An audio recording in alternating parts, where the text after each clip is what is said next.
Romancing the Dungeon is intended for mature audiences, as this show contains adult themes. Oh wait, I'm being told it's not those kinds of adult themes. Just sensitive stuff that some audience members may find upsetting. Content warning for specific episodes can be found in the episode descriptions. Tell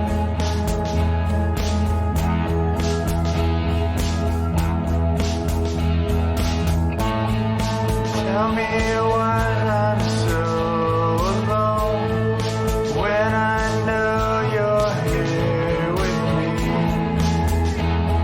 me. You're listening to Romancing the Dungeon, a softcore D&D podcast about heroes navigating their daily lives while looking for love in a world full of peril, monsters, and heartbreakers.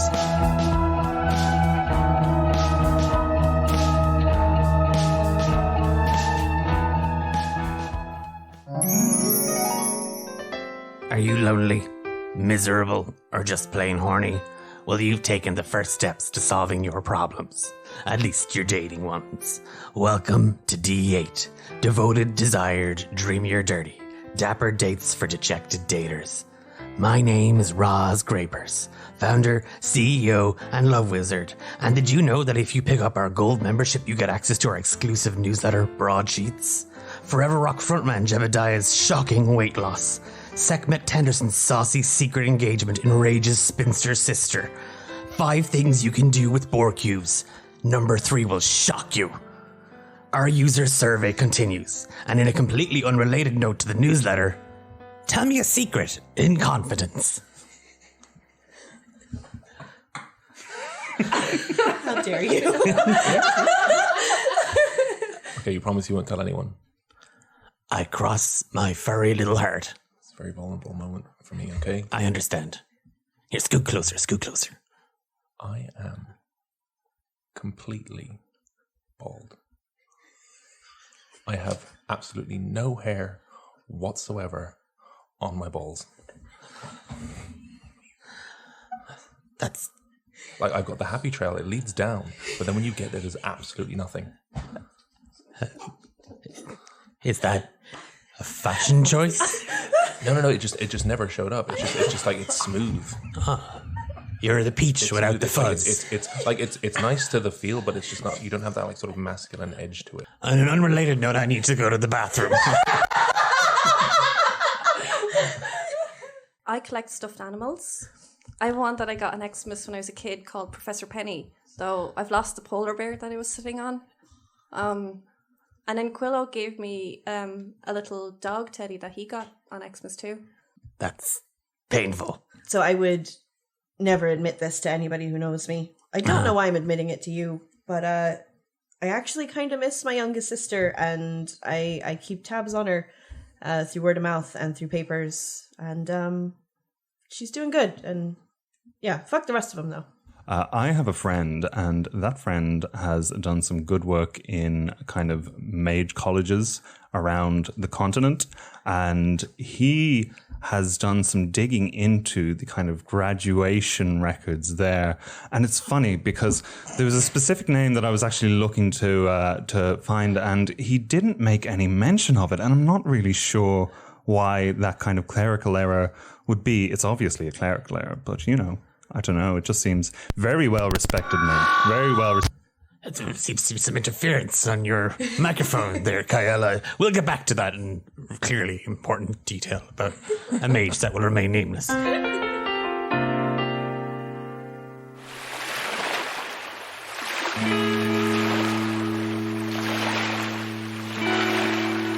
We are in the Fortress of Aptitude. Fia, you are standing in the doorway. Commander Groff is there looking as bold and as brazen and as confident as always. Behind him, a small platoon of soldiers. You see Sebastian kind of muddling around in the background with some paperwork. Flicky giving him the odd seductive eye. And as you call out for Cael, Nathaniel, and Hephaesta to come and see what's happening, you hear their footsteps coming out of their bedrooms down the hallway and out into the living area, dining room space here in the Fortress of Aptitude. I don't think Cael would have actually come out because he's still trying to figure out what's going on. Fair point. Okay, we'll come back to Cael. Hephaesta and Nate, you stumble out into the hallway, kind of a little tired, a little bleary-eyed, kind of like, oh, wait, where are we again? Oh yeah, we're in that cottage fortress thing, Majiggy. And you hear Fia calling out, Hephaesta, give me an insight check. 15. Nate is... Well, he looks like shit. Like, but What's new? he looks unwell. Good. Okay. Okay, we're just going to move on. Here, the insight is that you don't give a fuck. Even hungover, he just exudes this pompous dickhead energy. You don't get that from him. He kind of seems... I mean, he's always aloof unless it's about him, but this is like he's just not... He's going through the motions. Okay. You come out into the hallway and you find Fia standing in the doorway with Commander Groff, who just kind of gives the both of you kind of salutes. And then again, you standing, both of you in sheets. Miss Burbage, you were offering breakfast? Yeah. Come on in. And he steps in with a kind of a heavy thud. And immediately the hallway and the archway, the ceiling just gets a little bit bigger to compensate for Groff and his size and stuff like that. And another chair appears around the table, and you start to hear down the hallway back in towards the kitchen, the pots and pans start to get to work again. Again, completely unmanned. It's just the magic here in the Fortress of Aptitude, and Groff following Fia's lead. Where's that rather chiseled looking gentleman? I'm here. Cael. Well chiseled. Heavy? Yeah, what are you doing? Come out. What the hell is happening? Groff's here. Where? What do you mean where? Here. Inside, in the living room. I wasn't that hungover. What? I was pretty hungover. Can I go down to his room? Yeah, Cael's room is off the, again, kind of off down the hall, but closer to the living room. And there's a knocking. Would you knock? Would Hephaesta? There's a no? Just open the door. Yeah, she just barges straight in. You find Cael Strapping on his breastplate and armor. How the hell did we get here? We came over on the boat with that weird little flicky. What's a flicky? What are you talking about? I Do don't... you not remember all of last night? I remember the wake, and I remember the drinking, and I remember the hangover, which was bad, but not this bad. And that's everything.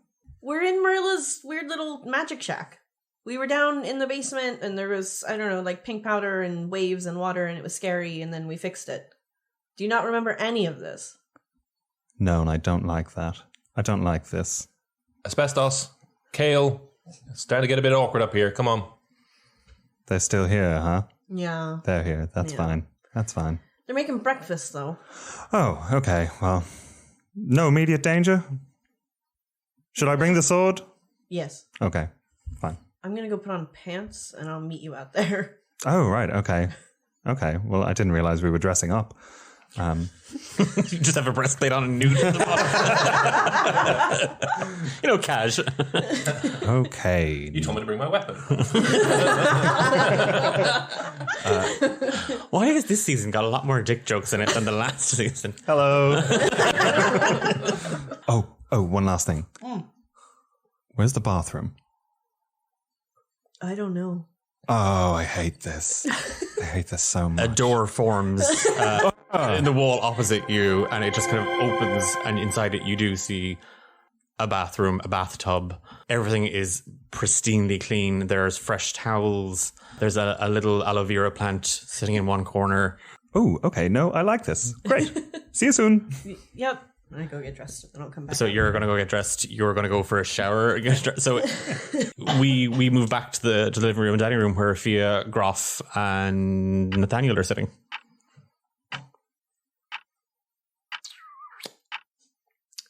So, I somebody mentioned this is your mother's holiday cottage. yep. Did you holiday here much as a young man? Funnily enough, this is the first time I've ever been here. So we holidayed separately, me and my mother. So.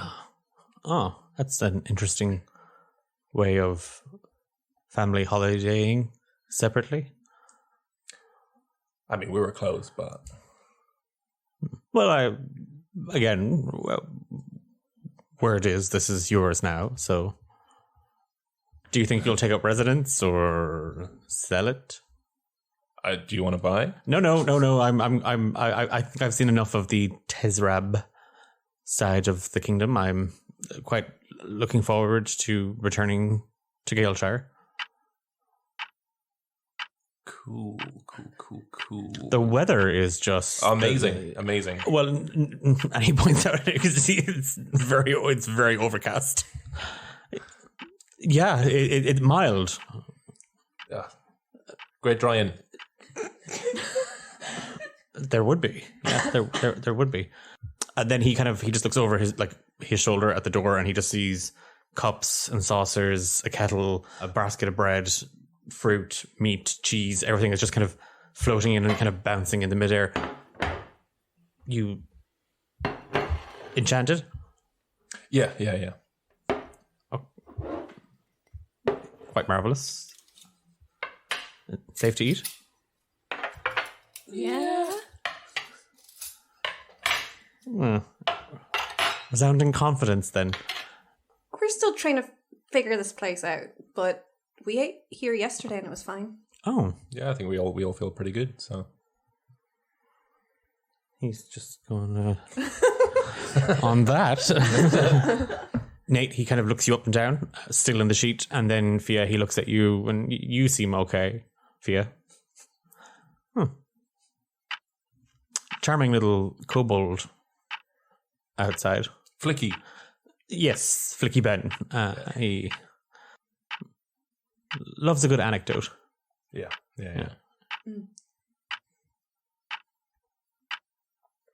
So you need all of us here. Before. Well, otherwise I'm going to be repeating myself, and Fair enough. That's fair. Help yourself. Oh, please, you first. Sure. And he watches very carefully. I dig in. Okay. And then he goes to pour a kind of a cup of coffee for himself, and then the kettle lifts up, and he pulls his hand away, and he watches it, and picks up the cup, and he kind of inspects it, and still eyeing the two of you who are looking at him, he sips from it, just kind of my manners, sorry. Espresso needs to be drank, like that. Sure. Yeah. What's taking them so long? Cael comes out at this point, kind of shaking down his hair, and he says, "Have you tried the showers? This place, your kudos, compliments to the chef, and rest in peace, obviously. But no, obviously you haven't tried the showers, but you should." Makes the kind of the prayer symbol and kind of just nods his head a little bit as you're saying this, and then at the same time, as he's lowering his head, he's literally fixated on Cael. She's trying to do it, subtly. So, what's been going on? I've lost some memories. Wait, what?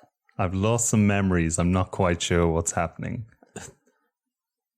Groff swallows a lump of coffee. Like just, oh God, I hope it's not the food. And then he puts the cup down. I just step out around him and I'm like, yeah, whole day gone. He's got nothing. Are we in trouble, officer? No, not even in the slightest. Commander, but you can call me what you like. I've merely been sent here to inform Miss Tinderson, Miss Burbage, and Mr. McKnight. Your presence is required at a rather delicate but altogether quite important matter. We've already been to an orgy. We're not going again. It kind of led us down. Delicate? Groff definitely raises an eyebrow at that remark. And loses himself in his thoughts for a moment. No. I'm not speaking about group activity. Or rather, the city guard believe they have, well, Captain Amistad has found, he believes, the person responsible for it. It does raise a couple of questions, seeing as how they were already in captivity. But the trial of one Miss Evil is going to be taking place in 2 days, and the three of you have been called as witnesses. She's a friend of yours. That's a strong word, but I know her. Well, regardless of your relationships, past, present, or future, you have been summoned by the court. So... Oh, so I'm in the clear. Great.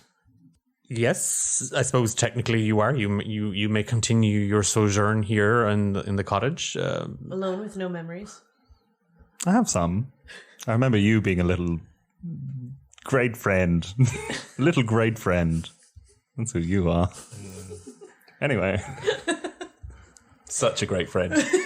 Can I insight check him on that? Yeah, I don't know. No, it's an instant. He choked back a word there. Hephaesta glared at him and he choked back a word. I mean, you're more than welcome to come back with us now, but like I said, it is in 2 days' time, so you have plenty of time. I'm sure that little rowboatman outside would be able to ferry you back and forth. Should only take half a day or so.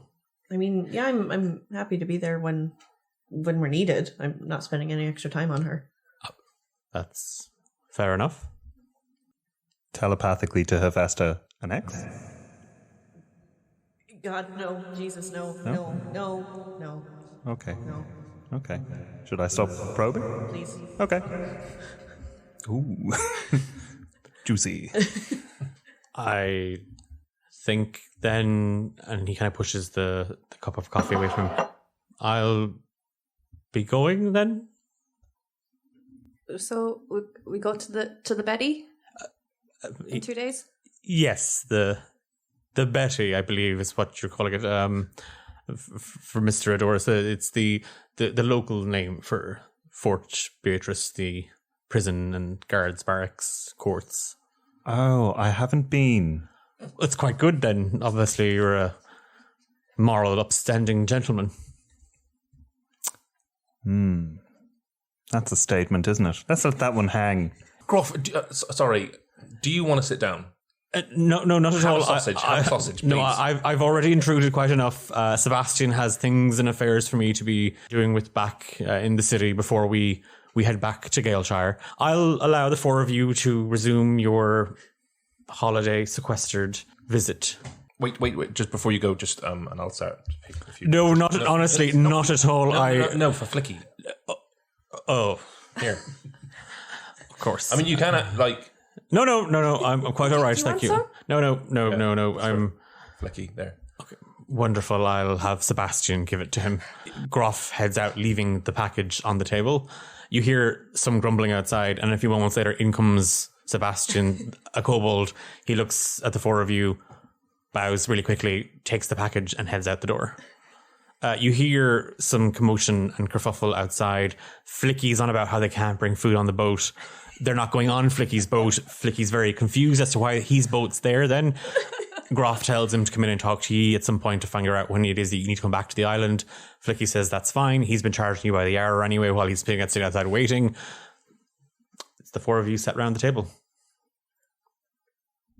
Anybody have money for Flicky? We fed him. I don't think that's what he charges in. Well, I don't think he charges in money either. Lock the door. Can we lock the door? The door automatically slams and you hear a deadbolt slide. Great. Now it's just the four of us. Great. In here, locked inside together. Great. Anybody else lost any memories? I do feel it's pressing. I'm sorry. I know you've got other things to tend to, but it is unusual. No, and it was just because we've been here a day, so you don't remember getting here or fixing the house or the basement. No. This is it fixed? Wow. No, it's nice. I'm kidding. Sorry. That was insensitive. Nope, none of that. None of the above. Do you remember touching crystals? Is this some sort of drug thing? No, we found crystals down in the basement. Yeah, you just started shoving them right up your butt, just one after another. It was weird. Nate. He did. It was weird. That's probably why you couldn't get any pants on. Give me a deception check. That's a 24. You all can see it against the form-fitting outfit that he has on, but Cael tentatively flexes his butt. We're going to have to check on that one. I say we, the royal we.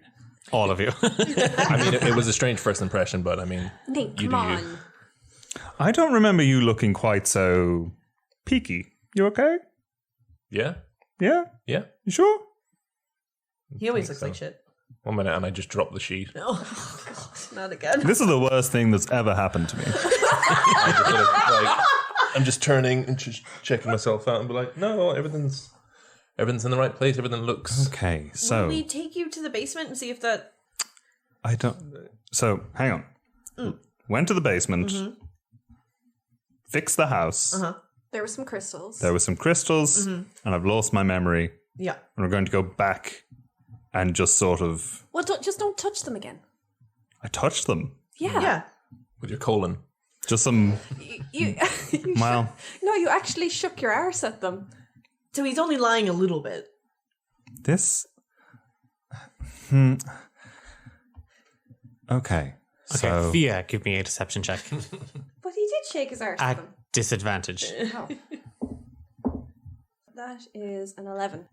Yeah, there's with an 11, you're getting there's half a grain of truth in what she's saying. You can't determine which part of it is the lie, whether you did point your butt at crystals or you did touch the crystals. But you're starting to kind of doubt what's being said. And quick guess, not standard crystals, unusual crystals, we're saying. Yeah. We're saying unusual crystals. Okay, unusual crystals in the basement of the magic house, and we're going to go back down and not touch them. Well, it's a big basement. Okay. Look at them. Okay. I think I might sit this one out, actually, and just kind of get my bearings and figure out why we would do that again and risk the same thing happening again. Well, look, it was just a suggestion to maybe help you out to remember by going back there. Well, you can tell me. What did I miss? We told you. We just told you. Oh, well, then it's Hey, Liz, we fine. fixed Well, then the there's no house. problem. All right. Well, then everyone calm down. It's fine. You're the one stressing. You're shouting up really loudly. It just doesn't... I'm not used to being on the receiving end of magical effects of incredible power, and it's not great. I don't like it.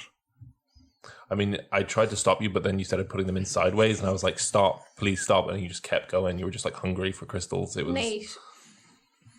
I put my toga back on. No, I'm going to have some breakfast and take stock and maybe go on a little walk around. Is the place at least nice besides the house? I don't know. Didn't get much of a chance to look around. We just came straight in. Okay. This is fine. This is normal. This is a fun time with my new friends. It's a bit weird. I'd be freaking out if I were you. Shut the fuck up. Friend. I'll tell you what, I'll come with you and protect you if you like. If you're feeling a bit fragile, and go on a little walk around. You're a little bit exposed. I've put it on. It's on again. Look. A wrap sort of bunched up around my waist. So, quick walk. Okay. I'm feeling amenable and for some reason suggestible. And I wouldn't normally take advice from you. I'd never ever take anything you say to heart and act upon it in any way that could be detrimental to me personally. So, why not break with tradition just this once and go on a little walk? That's great. I love it because like the way that we're dressed, it's like Mickey Mouse going on a walk with Donald Duck. It's like...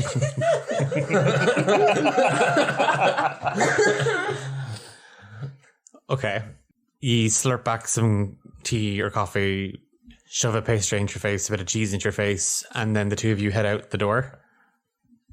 Yeah. Yeah. Okay.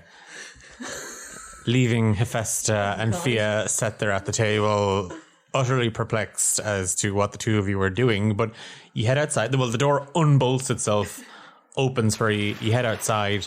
There's the dirt path down to the Pebblestone Beach where you can still see the Love Boat, and Flicky is he's turned it half on its side and he's using it as like a little canopy, and he's sitting in it and he's munching away on whatever snacks you gave Groff to give him. In the distance, you can see Groff, their boat, some men heading back to the city.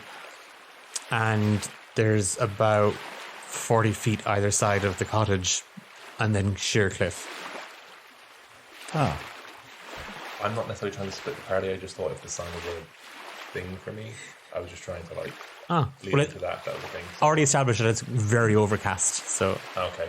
Yeah. Fine, let's go for a walk. We're using this a bonding time. Okay, we've got 40 feet that way, 40 feet this way. And you can go down to the beach. Let's take it slow, I guess. What's that thing on the coast by the boat? What's that kobold? That's Flicky. Flicky Ben. That's Flicky. Flicky Ben. Okay. And he brought us here in that? Yeah. Do you want to go down and have a... Absolutely not. Not even a little bit. Not even a little bit.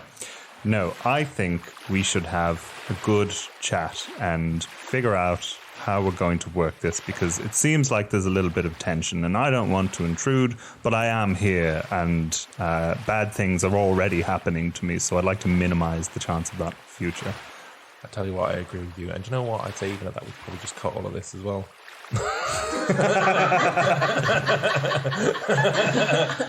Speaking of tension, we go back inside the Fortress of Aptitude where Fia is set with her back turned to Hephaesta, and yeah, it's just silence. So,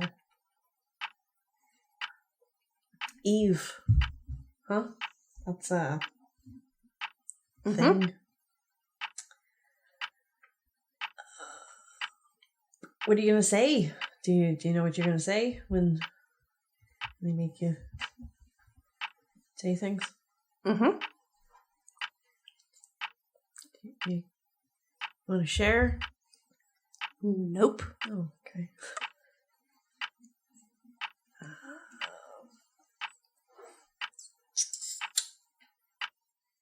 Are you like mad at me, or? Why would you ever think that? I mean, you're usually not this much of a bitch. Well, I think it's kind of warranted, considered how you behaved at my house. What? Don't what me? You know exactly how shit you were to everyone. You were shit to everyone. My What's mom, new? you were shit to my brother, you were really shit to Marilla. I'm always shit to Marilla. It's what we do. That's what we did. What, by bringing up Nate's real mom? What? What are you talking about? Oh, I'm not doing this. Like, Hephaesta, you were there. Stop playing frickin' dumb. You were sitting on the lap of that guy from Forever Fucking Rock. You were smoking in my house. You were stirring shit left, right, and frickin' center. How do you think I'm supposed to act towards you right now? At that point, Nate and Cael walking back in, I'm holding Cael's arm and I go, and then I said, that's not a bugbear, that's my wife. And telepathically, Hephaesta just hears Cael say, what's the deal with his balls? I've always wanted to know, but I've never been brave enough to ask. That was such a fun walk, bestie. Let's do you want to play some board games or something? Oh my god, yes. Great. Let's go see if it has any. House? The house vibrates for a moment, and then a crudely, like a small cardboard box, rectangular in shape, just forms in midair, and it's called Own All the Property.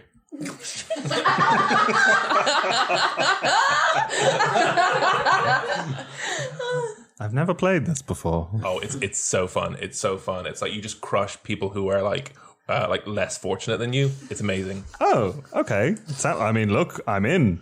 Ladies, would you like a seat at the table? No. I think there's four. No. There's four play. It's hard to read the board, but I think it takes four. I'm the displacer beast. Oh. Yeah, you're not playing? No. Do you want to go for a walk? There's a lovely stretch of nothing. You know what? I am going to go for a walk, and I just Yeah, that's fine. Go on and keep ignoring all the problems you out the created. door. I know when to hold my tongue. He says aloud. Look, we've only just met and whatever, but like, she was a real shit to us a few days ago at a dinner party at my house, and I'm really not happy with her. Like, so. I mean, to be fair, I can second that. I don't know well enough either way to really dismiss the claim. Whatever beef you have with each other is largely your own business. So we haven't known each other very long, but you do get to know someone a little bit. We did a lot of walking. There was a lot of huffing it for a good 10 days there. Today is 11. Wait, no, it was 11. I don't know. You've lost a day. 10 or 11 probably days. the bigger number. Right. Yes. Oh, I hope I didn't learn anything interesting about it over that one day. I'm really confused though, because she was in my house when the city got attacked. No, I wouldn't trust him anyway. He's lost his memory, so he doesn't know what he's talking about. That's true, yeah. I remember everything I've lost everything up until the morning after the funeral. We woke up in the pub, the Copper Rabbit. Yes, got it. good. Got it in one. And that's as much for me as it is for Cael. But she was, she was in my house though. Nope. Now, here's the thing. I don't want to talk smack. Not a good enough mage for that just yet. For the two places at once thing, that would take a little... It's a little bit above her. She has potential, don't get me wrong. But, no. Doesn't she have, like, 1 million sisters? I've never met any of them, I think. Well, I've seen one of them. Oh yeah, one of them's engaged to my brother. I can vouch, I can swear, if you have like any sort of truth telling spell or potion I can go under oath, but I don't know what else to tell you. Most peculiar. Well, I mean, you'd know her best. Do you want to go talk to her? You'd be able to tell if she's lying, wouldn't you? See, she's always been an absolute raging best friend to me, so... Look, I'll go. I'll go. No, it's fine. Okay, no. well, let me just ask one question. Do I have to? I'll go. Fia, you walk outside and you see that the clouds, the kind of the grey clouds earlier on, have kind of dissipated a little bit. It's actually quite it's getting kind of bright. You can see a nice clear blue sky. Air is kind of fresh, and as you look around, kind of the grounds of the cottage, it's again there's not a lot to look around. It's very sparse up here. Your eyes track down the mud path, and the boat is gone. And a little way out into the lake, you see Hephaesta sitting on the love boat as Flicky rows her towards Tesra.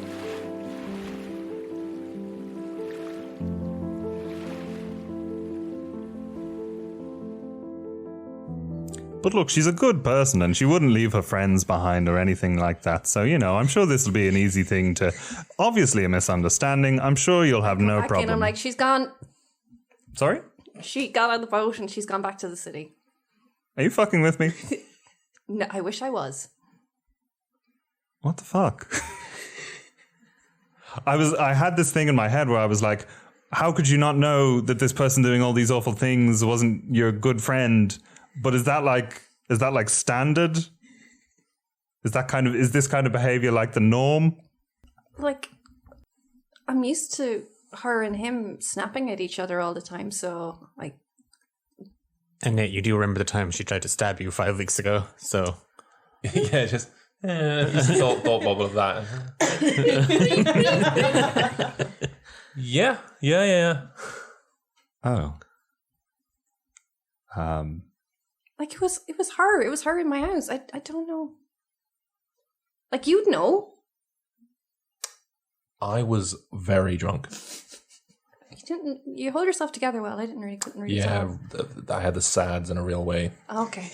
Oh, bestie. Thanks, Bubs. And I just sort of like nestle my head into. I don't like this. I'll leave you two alone. I'm gonna go get changed out of my pajamas. Okay. What was the name of that game we're playing? Own all the property. That's not property. You head into your room. You change for the day. It's going to be like you're just wearing kind of a. The dress I was wearing the night at the dinner party. Okay. Yeah. And yeah, when you come back out, you find whatever semblance there was of burgeoning friendship between Cael and Nate seems to have completely. Yeah, do you know what? Okay, we're putting this down to D20s. Just straight D20 rolls. Just straight D20 rolls. Now we have to kind of lay out the rules of this because. So whichever of the two of Nate and Cael rolls higher on the D20 gets to decide of the two of you who's winning and how you as the winner are behaving. Yeah, that's an 8 from Cael. And a 19 from Nate. Okay. So Nate's winning. And he's... Graceful? No. No. He's what's known as a sore winner. I mean, I just, like, again, the game piece, I'm just, like, slamming, like, it's like I had, like, all these cards built up, and I'm going, bah, bah, bah, and I'm just, like, throwing them down because you have to, like, give me all your property, and I'm like, own all that property! Cael has the book of rules open in front of him and he's like flicking through it desperately. There's like sweat pouring down his forehead and he's like, I don't think you can have that many cards. Are you sure you can have that many cards? That's a lot of, You lose! And I flip the table. Every page as you flicked through it just literally had Nate cheats, Nate cheats, Nate cheats, Nate cheats, Nate cheats, Nate cheats on it. However that's going to impact this blossoming friendship is up to you going forward. Oh, God. And I take the book that I found in the basement and I'm going to go sit outside and flick through it. Cute dress. Thank you. You head out. The book makes, as you sit down, like a small little chair just kind of, boop, it appears at the front of the house. You sit down outside. Again, any clouds that are gone have just been kind of burnt away. You can see like the waters of Lake Capulet are glistening. You have the book in your hand. You're flicking through it. Again, you see Marilla's notes in the margins, but other than that, what she has written, and it's clearly her handwriting, the words don't make sense. Can I try something? So seeing how like the house has reacted and given us what we need, can I think about maybe a translation book for this? Certainly. Roll a d20. Nat 20. The book explodes. Takes Fia with her. Roll your card there, Fia. For a moment, as you were kind of flicking through and it doesn't make any sense, your mind actually goes to the chair that you're sitting on. It came out of nowhere. The house, the fortress, it provides everything that you need. And it's that wonderful moment where inspiration and creativity just collide and then a dice fucks the DM over. You think about something to help you translate the book. The hair on the back of your neck stands up for a moment, and Cael and Nate, as you're sitting inside scrambling to pick up the pieces of Own All the Property, Nate, as you reach for you were the displacer piece, as you reach to pick that up, it just disappears. And then the walls of the cottage start to shake and vibrate. And the table with all the jelf on it starts to rattle. And Cael, you can see the lights overhead are shaking back and forth as well. And then a picture disappears off the wall. And then a chair disintegrates. And you start to see a large crack form along the floor, splitting the central wall. You broke the house. You cheated and you broke the house. What? And Fia, the book in your hands literally is just, you see it light up, the edges of the pages just start to burn white, and then they're ripped into the house. Like the book is wrenched from your hands and ripped into the house. And Cael and Nate, you hear this, and you just hear the pages flapping back and forth violently. The house is beginning to shrink. The island itself is starting to shake. and the pages, one after the other, rip from the spine of the book, and they strike and slap at the ceiling. And then words just start to be scratched into the paper, and you see dust and stone crumbling from the paper as this is happening. I run in. I'm like, oh god, oh shoot, no. I know, he cheated at board games. No. The book. I asked the house to translate the book, and See, she broke the house. Hey, you broke the house. I didn't mean to. I didn't know I was going to do this. I just thought of it because he gave me a chair, gave us breakfast in the morning, gave us dinner yesterday. I'm like, what am I supposed to do? You see Asmodean, wisest of the wise, born in the year 12, fell in love with one of the first and gave his heart to her. Asmodean, the wisest of the wise, learned one of life's cruelest lessons. The heart is the most fragile piece of man. With his heart in her clutches, she wrenched everything from him and discarded him for somebody new. Asmodean, the wisest of the wise, became a husk. And the husk became a shadow. And the shadow became darkness. And a man hell-bent on nothing but revenge and seeking retribution for a heart wrenched from him, set out to tear down the woman who stole it, Hedana. And through his own sheer will, Asmodean, the wisest of the wise, became one of the first. And from there came an unholy battle, one that almost saw the world torn in twain. There came a time where the lovers once again found restitution and fell in love all over. But like a circle, it ends up repeating itself time and time again. Every single battle, every single war, bringing the world closer to its end. Asmodean, the wisest of the wise, began to employ other means and methods.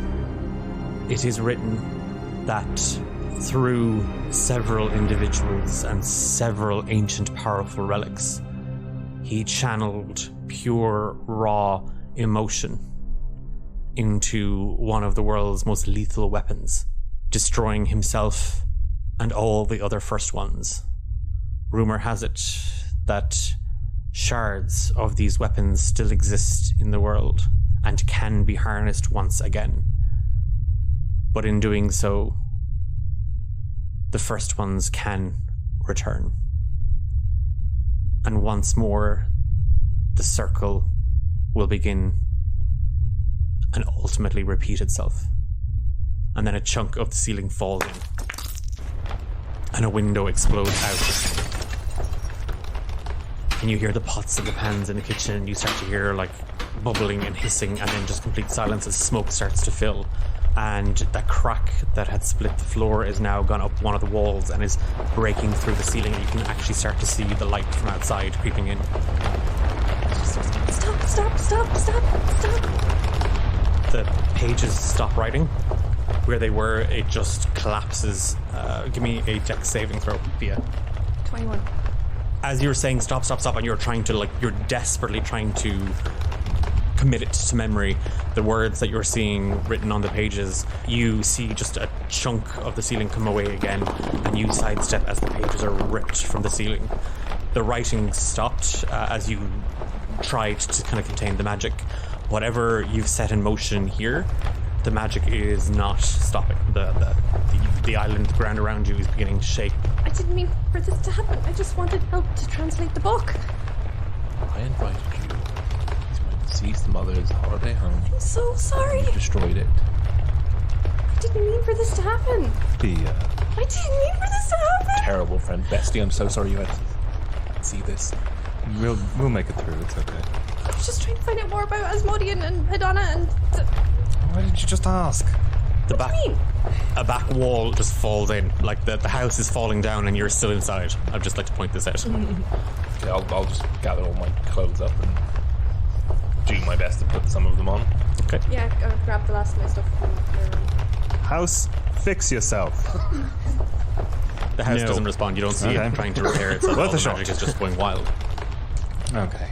Yeah, I just grab all my stuff from my room and run out. Hang on a second. Well, no, he steps outside, but as he does so, he starts the incantation to cast sending, and just sends a message to Hephaesta, being like, "You bitch! The island is falling into the lake. Come back, bring the weird little man right now, please. Love, Cael. Mwah, mwah, kisses." Received. Message received. She's left you on red. Love it. Okay. Nate, you run into the room you were in. You see that the room is actually a chicken coop now, like just full of straw and like little platforms for chickens to sit on and lay eggs and stuff like that. But your stuff is there in a corner. You grab it and bolt out the door as Fia follows behind you. Your room was largely untouched, but everything was that much smaller, like a child-sized room. You run out to find Cael standing outside, kind of holding one hand to one head, and seems to be kind of writing in the air with one finger. And just as the two of you rush out, the Fortress of Aptitude collapses in on itself, and then a sinkhole opens where it stood, pulling the house down.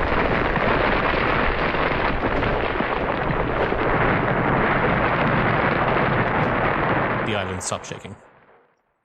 Happy? Give me a Constitution saving throw, Nate. Oh, yeah. At disadvantage. 12. You kind of step up to Fia, and at first it's like, oh, it's very bright outside, and then it literally feels as if somebody has taken a torch and is just holding it in your eyes. The sun is blinding. I'm so sorry. I'm melting. I'm melting. What? Are you okay? What's going on? Cael, help me. Cael, This bestie. nasty little man. Bestie. My nasty bestie. Bestie, help me. I'm What's melting. wrong? I'm What's melting. the problem? The sun, it hurts my face. Oh, you hungover? You hungover, bestie? Cael dramatically stands in front of you and throws his arms out outstretched and is like, "Take me instead, cruel weather." What's the problem here? What's the actual problem? What's going on? Is it from the house? You did this. I didn't You mean to did do this. this. Fia. You broke the house. You broke me. You broke Hephaesta. You broke his head. I didn't do that. You did that. I didn't do that. No, we're besties. What? You encouraged him to do that. What? With the crystals What are you yesterday. talking about? We're besties. You encouraged him. You did it first, and then you encouraged him to do it too. Absolutely not. You shove crystals up your butt? He shook his blood at them. Oh, that sounds right. To try and protect you from them, of course, yes. Stop lying. You're lying. You're lying. Okay, well, while this continues on,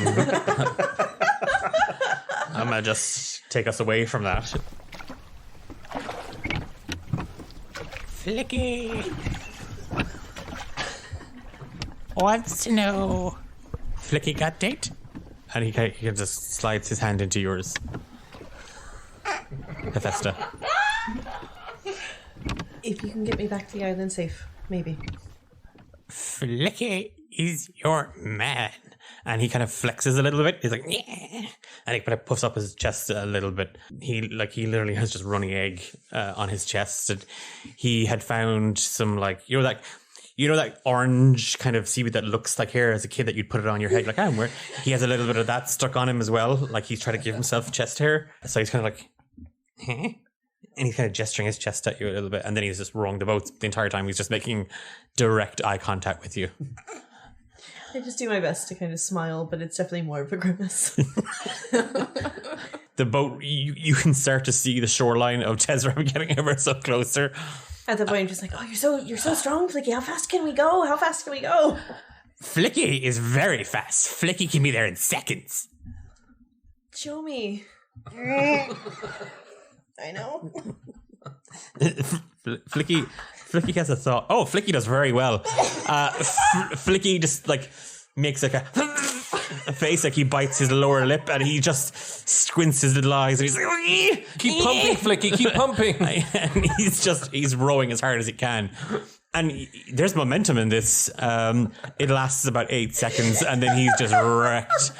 And thankfully the tide's on your side and the boat just slowly drifts and you reach the edge of the docks. Thank fuck. I give him a little pat on the head. And I say, wait for me, I'll come back. And then I run away.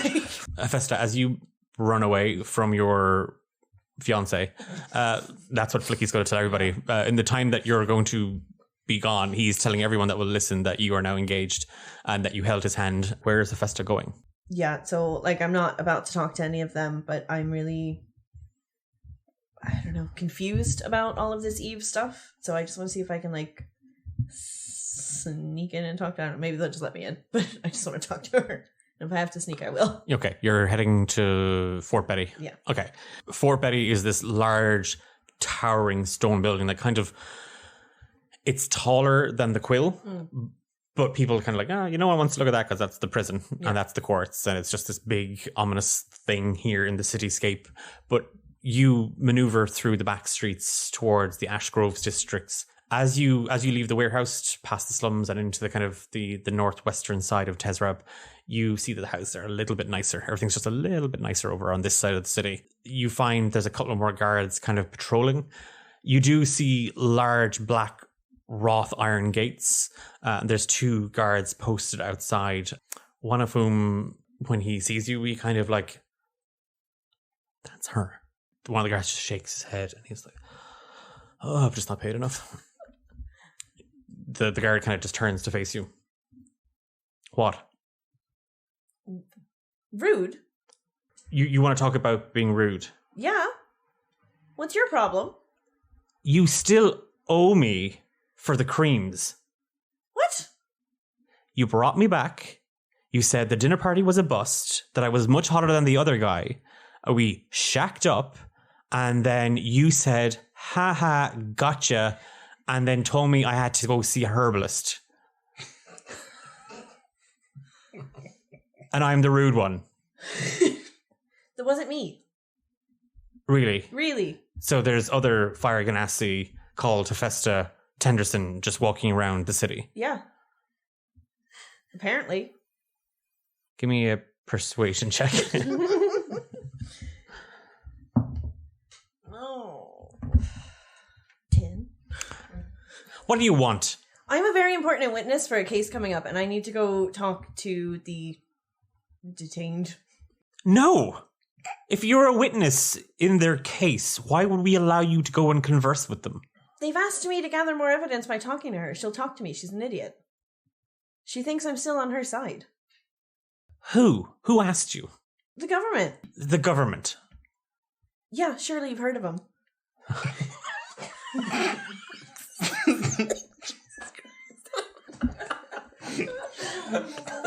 He just looks at the other guard stationed across from him and he's like, someone from the government told you to come and talk to one of our prisoners so that you'd get more information out of them. Yes, precisely. He just looks at the other guard. Well, can you just check with Captain Armistead? Because no, I'm not checking with Captain Armistead. She's a liar. You're just letting your personal feelings get in the way here. Like, be a professional. This is what they trained us for. They told us the chicks come with the uniform. Your man's like, oh. Fine. He just kind of looks at you and he just gets kind of in a huff. He storms off. And the other guard just leans in and he was like, that wasn't a cool thing to do. Yeah, that other Hephaesta is a real bitch, huh? Oh, you've an identical twin sister that shares the same name as you? Yeah. Oh. Yeah. Oh. Weird, huh? Strange that. A couple of moments pass, and this side of the city, it's a little bit busier. This side of the city did not get as damaged in the attack on Tezrab, and there's still, this is where most of the guard patrols tend to be anyway. It's a little bit more, slightly more affluent than the slums. The guard returns, and behind him, marching rather astutely, you see a human man leathery skin. It's the only way to describe it. I can't say. I mean, it would have been sallow and bronze and beautiful at once, but he's now kind of at that point where a 58-year-old man should probably stop going on the tanning beds, like it's aging him. Thick, black, puffy mustache. What hair he has left on his head, he's slicked back into a nub of a ponytail. He's wearing the Tezreb City Guard uniform, and he's carrying, he's wearing kind of pauldrons. He's kind of established himself. You'd know of him, Hephaesta, only because he'd stopped by Club Karma, never to attend, but more to warn, or to be with a patrol of men that were answering to a report that there was an activity. You recognize him as Captain Armistead. He is the head of the city guard. He's also one of the prosecutors in the courts. He's a bit of a prick. What? Can I cast Friends? Yep. You can. Yeah, I have advantage on all charisma checks. So I give him the same story. The government sent me a very important witness here to talk to Eve to gather more information. The government sent her, okay? She's on a very important mission. He's talking to the guards. She's on a very important mission, okay? So let her through the gates, down to Eve, escort the woman, and report to me. I don't like the cut of your jib. And both guards are a little bit like, what? What's going on? And it's like, hop. And the men are like the two soldiers, like they open the gate, they let you in, they give you a little pass, just as a visitor on it. And they escort you across this large stone courtyard. Captain Armistead just kind of waves you off, like he's just giving you kind of a wave. And then he's like, what? And he's a little bit like, wait, what? As he sees you being escorted down towards the prison. You're led across the courtyard into another building. This one has another wall around it, a very, very high wall with spear tips kind of sticking out at the top of it. There's a heavy iron gate in front of it. That opens with a groan, and one of the guards, not the guy that you apparently hooked up with, the other one, his identical twin brother, leads you through. It's very confusing. You hooked up with Damon, this is Raymond, and he leads you through. Every step of the way, there's like another gate with another guard posted outside the front of it. They declare who you are, that you're to meet Miss Vale, one of the prisoners inside. You're escorted inside, down some long corridors and hallways, and you do pass various different cells. You recognize some people inside, some of them are the patrons of Karma. And then you're led down some more steps that sort of wind downwards. At some stage, you get a weird message from Cael. It's kind of slightly interfered here because of the cell reception. You're going down. Yeah. And again, you see guards posted every so often, and there's another gate to go through. And after traveling what feels like forever down these steps, you pass into a long corridor, and at the end of it, you just see a single cell, and lying on their side in a rather dirty red sequined dress, you see the voluptuous frame of Eve Vale, sans their wig. And they're just lying there motionless. Can I walk up and just give like a little rap on the bars? Just a little knock. Oh, what is it? What barbarous torture are you going to inflict on me now? Depends on what kind of answers you give me. Heffy? Sweetheart? Don't. My baby? Don't. And Eve sits up bolt right, and you just see that her makeup is all smudged. Her wig, not there. You've never seen Evelle looking so disheveled before. And her lower lip starts to quiver when she sees you. What happened to you? They put me in a cell, darling. Well, Jesus. No, for months you were great and helpful, and then one day you just snapped and changed and started making me do these terrible things. Like, what happened to you? What terrible things? I I can't remember much. It's all quite a blur. I mean, things like murder? Does that not ring a bell to you at all? Murder! And she clutches at invisible pearls. The only thing I've ever murdered was the dance floor. I'm talking ultimatums. I'm talking emotional torment. Don't pretend. Hephaesta. What happened to you? I remember there being an explosion, and there was fire, and we were at some awful, awful place. And you were there, and Evil looks around. Well, nobody else here was there, but everything kind of went dark, and the last thing I remembered before all of that was being in Club Karma. Oh, the audience, they were crying out for more. Eve! Eve! They were all saying, you'll remember that. It was frequent. And there was a knock on my door. And there was a rather handsome gentleman there. He had the strangest eyes. He had a gift. It was the most beautiful. And again, she reaches for her neck. Necklace. Fitted with so many beautiful stones. Effie, you know me, I'm a magpie. If it's shiny and sparkly, I have to have it. And then she sinks down into herself. And look at me now. Rags. So what, did he give you powers? Like, did you sign your own contract? I thought that's what you did.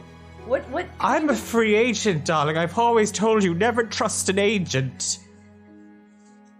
Well, then how did you do whatever you did? That spell, you tried to kill us. What was that? The big shadow thing. Oh, I don't... Heavy. The only thing magical about this is how all of this is squeezed into those gowns. Whatever are you talking about?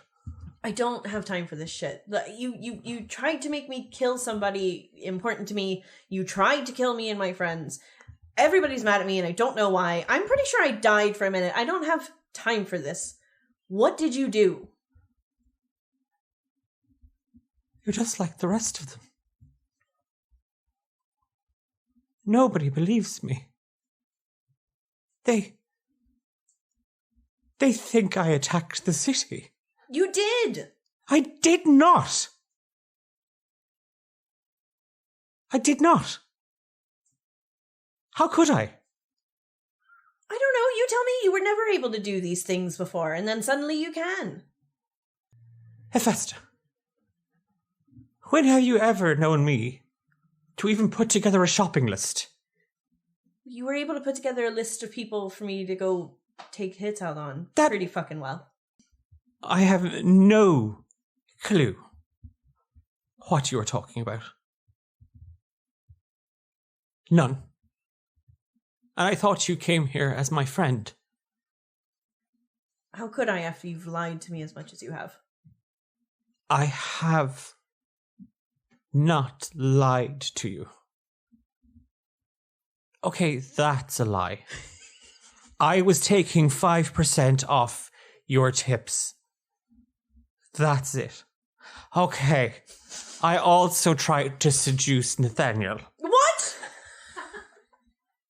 It was at the start, Hephaesta. It was a burgeoning romance. It was doomed. You said it yourself. He had a wandering eye. You can't blame him. Look at me. Fine. If you won't talk to me, then I'll be sure when you're on trial in a couple of days to tell them everything I need to. She just grabs the bars and she kind of presses herself up to them. You came here just to torment me. I came here for answers, and if you don't have I them, can't give you answers. then I'll watch you burn. And she just falls to her knees and just starts to sob. You've never seen Eve cry. Well, that's a lie too. You've seen her fake cry to get out of tickets, to get out of fines, to get out of a funeral once. Yeah, but this is... Real. Yeah. I just look at her for a minute and then I look at the guard and I say, let's go. The guard kind of looks at you, looks at Eve, and he bangs on the bars, and you hear a pulley. The gate opens, and he escorts you out. As you come up onto the main floor of the prison and out towards those gates in the courtyard, standing there, hands on hips, you see Commander Groff and Captain Armistead. The government sent you here? Really? Yeah. And Groff kind of looks at you, kind of half puzzled, and then at Armistead. That's quite right. Yes. I sent Miss Tinderson along, Captain Armistead, and he puts a hand on the captain's shoulder. I felt that given Miss Tinderson's relationship with the accused, we might be able to learn something. Miss Tinderson, what did you learn? Nothing. She's a hell of a hell. She's a shell of a person. And Excellent. She refuses to give up any information. Well, there you have it. That was... But I tried, as directed.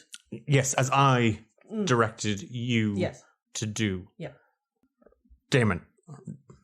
Raymond. Whatever. Just escort the woman out. And we'll see you at the trial. You will indeed. And Commander Groff just kind of stares at you. Just give him a little wink. Finger guns. Never fails. And he's baffled. It's my real powers. As he goes to kind of follow after you, Captain Armistead kind of just... And you see the budgets now, really, we want... and Groff's, yes, I am from the government, crap. And he starts to listen to a spiel about needing more money to improve the prison system. So Hephaesta, you're let out of the prison, back into the courtyard, out of Fort Betty. Raymond and Damon go back to their posts. Well, Damon was there.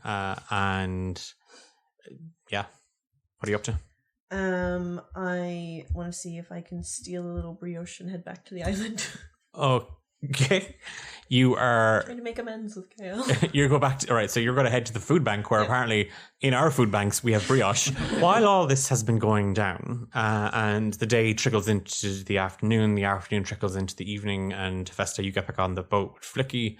Flicky has a ring. He's presented it to you. I accept. Okay. Well, it's just fishing line. Yeah, I figured. Okay, you're now engaged to Flicky Ben. Look, he's not got much going for him, all right? The new Hephaesta's here to help. He's got a boat. He's got a business. Sometimes he sinks the boat to keep it safe. That's good business practice. He fixes the boat. As Cael, Nate, and Fia stand frustrated alone on the island in the middle of Lake Capulet, it's just the three of us facing opposite directions from each other. Nate under a cloak, feeling rather sickly from the sun. So the sun isn't actually doing damage, but it's like it's really prickly and painful on my skin, and like it's really hard to see. See, and it's because you're kind of feeling nauseous. Okay. Just wanted to establish that. Yep. Okay. Cool. But it's later into the afternoon now. So Yeah. it's kind of The sun going isn't down as low. high. Like it's past midday. It's like early evening at this stage. My head isn't smoking or anything. No, you're not on fire. Good. Any plans? Get out of here. I already sent Hephaesta a message. Cool. Fia? I'm so sorry. Yeah, you've mentioned that. Do you want to do anything useful or? Yeah, I go into my bag and I pull out the jumper that Marilla knitted Nate that was left at the house after the dinner party, and I just hand it over to him. I'm sorry. I suppose I don't know the significance of it. I'm like, okay. It's Take the jumper that Marilla made you. Oh, I mean, a fine consolation for the house, I suppose, but I'll pop that on because it's quite chilly. Look, I'm really sorry. I was just trying to find out more what was in the book because it was the same language as that other book that we brought back to the library, and it just seemed really, really important. Just to go, sorry, not to cut across you entirely, Fia, but you just said the jumper because it's chilly. If you do remember, she knitted you a crop top with a very long sleeve and a very short sleeve. Yeah. It was enchanted so that you are always feeling the appropriate temperature. Okay. So yeah, you feel good. Can I, just with the jumper, and that's part of the aesthetic, that it's like poorly made. It's a crop top. Will I ruin it if I tear the sleeves off and where one is sort of like an ankle warmer and the other is like a scarf? You probably break the enchantment, I think. Yeah, unless you got like an artificer to do it, you're gonna ruin her. Like you can do a Fia on it and ruin it. Oh, I could do a Fia on it. I'll tell you what, I won't. I'll just think that. And Okay. Not actually do it. yeah, I'll not do it. I'll just think it. Look, I did find out some stuff. I don't like. It might help us with these marks that we got and what's going on with like Asmodean and the fact that he attacked us and everything. I'm just sorry that it ruined the house. I'm really sorry. I didn't expect when I asked for something that would have happened. I'm just pulling your tit. It's fine. What, do you want to know what I found out? Yeah, go on. Okay, well, apparently there's been like loads of wars going on between all of the old ones and stuff, and the circle of those events was broken and they've kind of left this world. But there is things in the world called shards that are remnants of these old ones that if people find them, like they're really powerful, but I think either if someone finds them or uses them or something, it might trigger the old ones coming back again and starting this circle of violence all over again. Cael, do you know anything about all these old people shouting? Cael's eyes are locked on the crop top and he looks genuinely horrified. The old ones. I do know some stuff. I've boned up on my history. I've boned up on my shard history. Nice. Do you know anything about Asmodean or Hadana? Well, here's the thing, right? You said that you were attacked by kind of a primordial force. That's pretty out there. That's pretty wild, actually. You all kind of glossed over that bit as if it's something normal to have happen to a person. Oh, I didn't really realize it was just. Just got to fight for our lives a bit, you know? Yeah. It was the shadow of Asmodean. It called itself. Hang on. The implication here is that you won. Yeah. Yeah. That's kind of a letdown. Not for you. I just thought, like, you know, big ancient. You'd think you'd. It said it was the shadow of Asmodean. I don't know if it was actually Asmodean himself, but part of him, maybe. Yeah, but I battered him anyway, so it doesn't matter. Look, we got marked by Hadana. Mm-hmm. Standard, also normal thing to have happen. Yeah, like, thanks, Father Saps. I pull my ass out again and I go, ass mark. Oh. Who was that undead priest that we fought? Hang on. He casts light in your crop top to see if it aggravates you the same way the sun would. Does it? It's just, now you're just illuminated. Yeah. I'm like a firefly. Okay. So, Okay. no, it does not affect him the way the sun was. He's just Oh, look, you're really well lit up. You're gorgeous. Boop, boop, be doo. I shake my Nope, butt. take it away. Hephaesta, for a moment, you just saw a light blink, like a little lighthouse in the distance, and then it just disappears. You can see the edge of the island as you're drawing closer to it. Just like the bat signal, like an ass just like projects up onto the clouds. That's how we met. We all got on this job together, hired by Father Saps in a village called Herb. Hang on. Sorry, not to interrupt. Any chance a crystal could also be considered a shard? Maybe. I mean, like, if she had this information in this book and then those crystals down there, like, they were beside each other. I was beside myself. Maybe. He looks over towards the house. What condition would you say the house is in? The house is not there. It went down a sinkhole. Cool, chill. Didn't happen to grab any of those crystals. No, but you touched one. Nate touched one. That's so dumb. That's so stupid. Why would I do Maybe that? that's why you lost your memory. Yeah, that tracks. It's classic magic shit. And on that note, I think we'll leave it there. This was Romancing the Dungeon. You've been listening to Amber as Hephaesta, Sam as Nate, Louise as Fia, and James as Cael. Our theme song, Haunted, is by Ghost of Red Mountain. Title card and artwork by Ralph is redacted. I'm Declan, and I've been your Dungeon Master. If you like what you heard and want to know more about the show and what's going on in Romancing the Dungeon, check us out on social media at D8 Dungeon. There's plenty of behind-the-scenes shenanigans, messes, giveaways, and a wonderful growing community of daters. If you'd like to get your hands on some sweet rewards, maps, artwork, access to private channels, shoutouts, even deleted scenes, outtakes, the stuff that we can't put in the podcast because it's a little too filthy. And we were talking about balls in this episode, so imagine what's in the deleted and outtakes. Buzz. I shave. Hopefully that doesn't put you off what I'm about to say. Check out our Patreon. There are no pictures of my butt. Yet.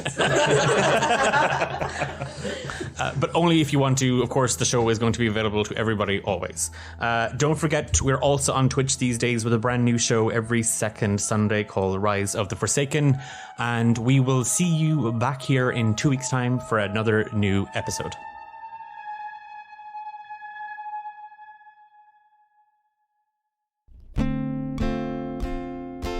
Oh, hi, Chelsea. My name's Nate. Nathaniel Obsidian McKnight. Roz sent me over because she seems to think we're going to be a good match. I notice you're also an artist like myself. Look, I don't want to put any pressure on here, but at the very least, it would be great to connect with you, talk about the creative process. I'm actually quite a successful musical artist myself. Maybe you could do some merchandise for me. That would be incredible. I was thinking maybe something like, me with my lute, topless. You've got to appeal to the fan base. So maybe you could come around sometime. I could pose for you. You get back to me. You let me know.